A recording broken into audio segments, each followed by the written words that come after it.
Yo, what is up guys, it's Pedro here, and in today's video I will be going over which players' stock went up and which players' stock went down after the Washington Commanders' 19-13 win over the Atlanta Falcons. If you guys are new, make sure to subscribe for Washington and NFL content super close to 10K. Please help me get there. Also hit that like button and turn on those notifications so you never miss a video. Man, it feels great to be making a video on Victory Monday. Good win for the Commanders yesterday. It wasn't pretty, but they got the job done and improved to 7-5 on the season, and the Raiders took care of business and beat the Seattle Seahawks, and that's good for the Commanders because now they are the 7th seed in the NFL. But it doesn't matter if they can't beat the Giants. The Giants are crucial in terms of if they can win those games, they're making the playoffs. Like if they sweep the Giants and lose the rest of their games, they have a very good shot of making the playoffs because their biggest competitor for a wild card spot is the Giants, because the Seahawks, they might still not make it, but they have an easy schedule the rest of the way. So let's talk about some guys that their stock went up. The number one guy, and this is obvious, is Brian Robinson. I mean, 18 carries, 105 yards. Also had two catches for 20 yards and a touchdown. He trucked the guy on that play. I mean, he just had a good game.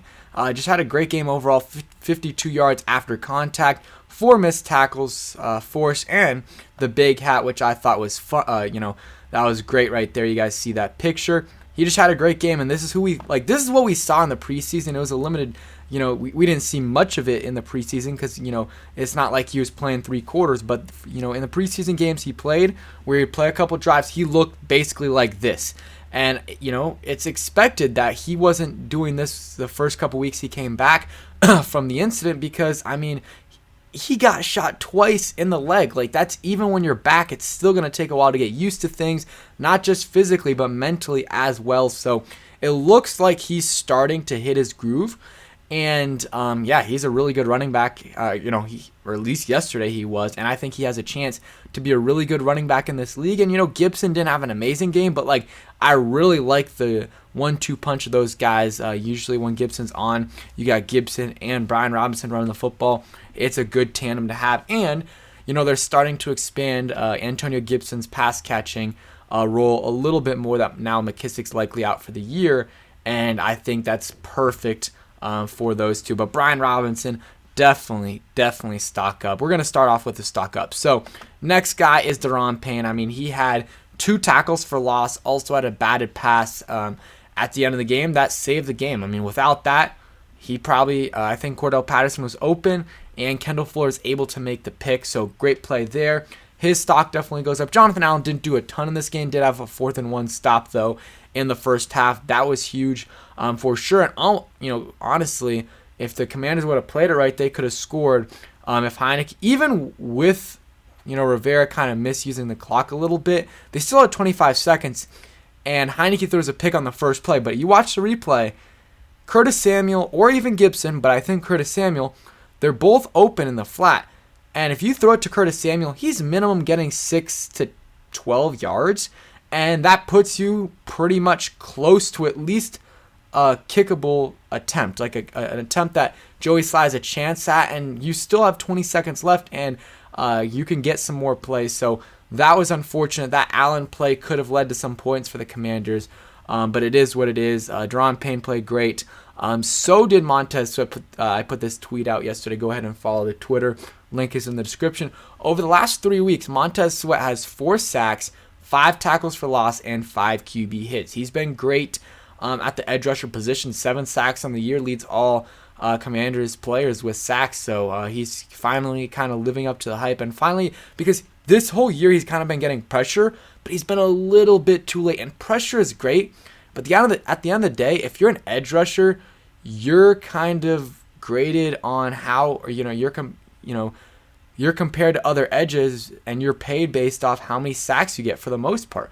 Interior guys, it's a little bit different because it's, for the most part, a little harder to get sacks from the interior. But Montez Sweat finally getting some sacks, 4 sacks over the last 3 weeks, up to 7 on the year, and this could be the year he gets double digits. As long as he can stay healthy and just continue doing what he's doing, he's going to get sacks. And if Chase Young comes back, because I'm not saying when Chase Young comes back, just because this whole situation's been a little bit weird, And the last 3 weeks I thought he was going to come back each week, and he hasn't. So until I see it, I'm not gonna say I think he's gonna come back. So if we get Chase Young back, that's great, and if he's back, that'll help out Montez Sweat as well, because if they double team Chase and Montez Sweat's open, and yeah, definitely for sure, he's had a great year, and I'm happy that he's starting to produce in sacks these last few weeks.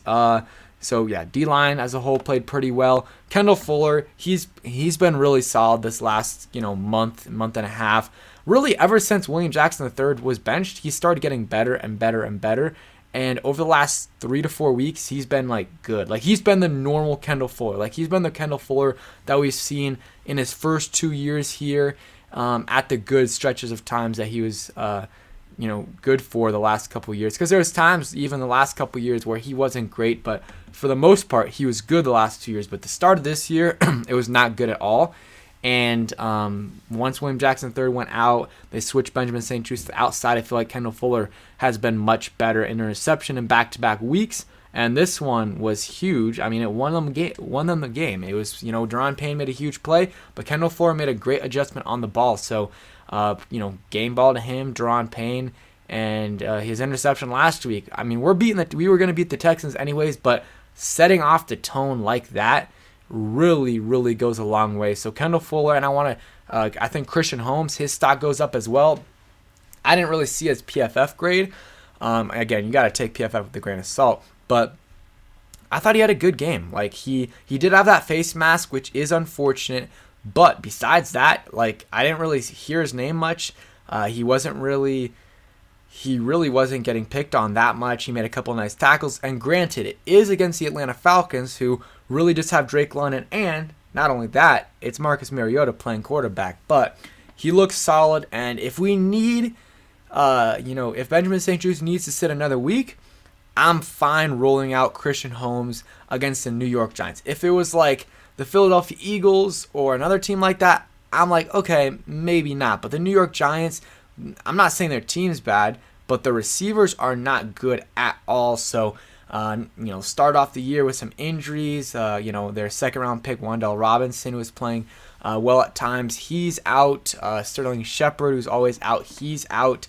And they really just have Darius Slayton. That's the only competent receiver they have. So, Christian Holmes can probably do okay against those guys. So he kind of gets stock up. I'm trying to think. The O-line as a whole gets stock up. They, no sacks allowed. The only guy I would say maybe a little bit of stock down is Tyler Larson, because the snaps have been a little bit iffy. We saw the one in the Eagles game, and then I think it was in the Texans game as well.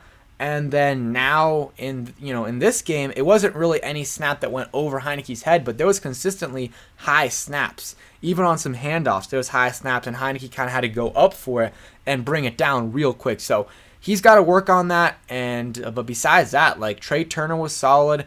Let's see, Cornelius Lucas actually had the highest grade out of any Commanders player from PFF. They're kind of switching him and Cosme around. Honestly, if it's working, it's working, and they'll just keep doing it until it's not. But I thought the O-line as a whole had a pretty solid game, and no sacks allowed, and just kept Heineke clean for most of the game, besides a couple plays where Heineke was able to get rid of it. So those are kind of the players I would say stock up. I'm trying to think of any others. McLaurin play all right. They just did. The thing with the receivers is really hard to judge, because the receivers got 7 targets in this game, or I guess 8 targets in this game. 8 targets in the whole game. It's hard to do much with that, but McLaurin was able to do, decent with his targets. Only thing is, would have been nice if Heineke would have been able to hit him in the red zone, because that would have been a touchdown and would have looked better for McLaurin's numbers. And also, that's 7 more points on the board that they needed. So I would say McLaurin was solid. John Bates, I forgot about him. Definitely stock up. I mean, not an amazing game, but for John Bates, this is an amazing game for John Bates, who hasn't had many catches this year. Usually might have one every other game, and it's a 4 or 5 yard dump off to him. This week he had 3 catches, 24 yards, and a touchdown. Had some good blocks. Had a nice block on the play with that Brian Robinson got the 21-yard run. I believe that was the play where he had a nice block. He looked really solid this week. he gets a game ball or hat tip or whatever, his stock goes up. Now, maybe a couple defenders, let's see. Derek Forrest, sometimes a little bit iffy in coverage, but he saved a few, maybe a couple touchdowns, but definitely some big plays with his tackle. With his tackles, Cam Curl looked good, and a lot of the guys look solid. Now, stock down, and I don't want to be pessimistic, and it's a semi-stock down. It's Jahan Dotson. He's been back for 3 weeks, and I think he has like 2 catches for 18 yards. And it is understandable because they're not really... They threw the football 22 times this past week, and they only targeted receivers 8 times, but still.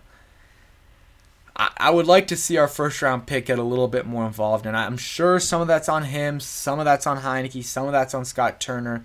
It just doesn't look like Dotson and Heineke have the same connection that Jahan and Wentz had, but still, nonetheless, it's unacceptable for your first-round pick to have 2 catches in the last 3 games. Like, you invested a first-round pick in this guy for a reason. He was balling out the first 4 games. Like, get him the ball. So it's not just on Dotson. It's also on Turner and Heineke. And I thought, honestly, Turner called a pretty good game. Like, obviously there was some, iffy plays, but they did what we wanted them to do. We ran the ball, and there was more points to be there.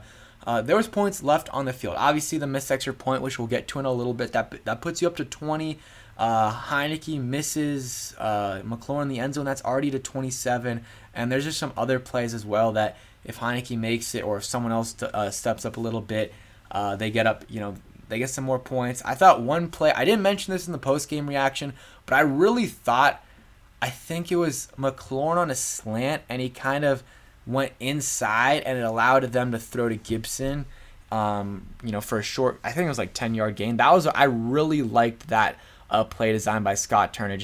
I forgot to mention it, but that was solid. And one guy, another stock up, kind of a little bit, De'Ami Brown, just had a really nice catch. 1 catch, 17 yards, also good as a blocker. So I think he deserves some praise. And besides that, on offense, I don't really think anyone went too much stock down. Heineke maybe a little bit, but he's kind of like been playing like he has been playing, doing enough to win, and just doing what the coaches ask him to do, and that's make a few passes, but for the most part, just run the ball. But the interceptions, some of them are just boneheaded plays. Like he said that himself, and that can't happen. So when you're asked to throw 23 times, you can't make stupid decisions or stupid passes like he did at the end of the half. And then I believe in the third quarter where he almost threw an interception throwing to McLaurin. Like, McLaurin was it was going to be tight. If it's Patrick Mahomes or whoever throwing that football, it still might not be a completion because A.J. Terrell, it wasn't like he was that far away. McLaurin didn't have that much separation. But Heineke, like, no arm strength, no velocity on the throw, and it was almost intercepted. Got lucky that it hit the ground, but it is what it is. Got lucky there, but so Heineke's kind of neutral in this game. You could say a little bit down for Gibson just because Robinson had a good game, but Gibson was still good. I mean, he had 54 yards in this game total, 32 rushing and 22 receiving. And yeah, I mean, that's kind of it for the offense. Defensively, I would say stock down for maybe Jamin Davis. He just did not have a great game. I think his PFF grades was like in the 20s or 30s, and you got to take that with a grain of salt. But he was missing a lot of, plays in the run game. Early on, he looked really good, and he did have 10 tackles, but he was going through the wrong gaps sometimes, and that's why they were running all over us, and that's why we're miss Cole Holcomb. And then another guy, John Bostic, kind of same thing. Like, just the run fits were not good from the linebackers, and that's a huge reason why the running backs were running all over us. The QB Mariota, that's not really necessarily just on the linebacker, but yeah, Jamin Davis didn't have his best day, but still, he has overall been playing at a pretty good level, and that's what we want to see. And then maybe, yeah, that's kind of it, honestly. Joey Sly, forgot to talk about that. Joey Sly, you got to make that extra point. Could have cost the game for the Commanders. If the Falcons score there, the game's basically over, and you lose because you missed the extra point. You didn't have a chance to go to overtime. So that you got to, Joey Sly's been solid for most of the year, but you got to make those extra points and those short yardage field goals. So I think that is it for today's video. For the most part, stock up for a lot of these guys. Only a few guys that went stock down, but like no one really played terrible. So that's it for today's video. Hope you guys enjoyed, and peace.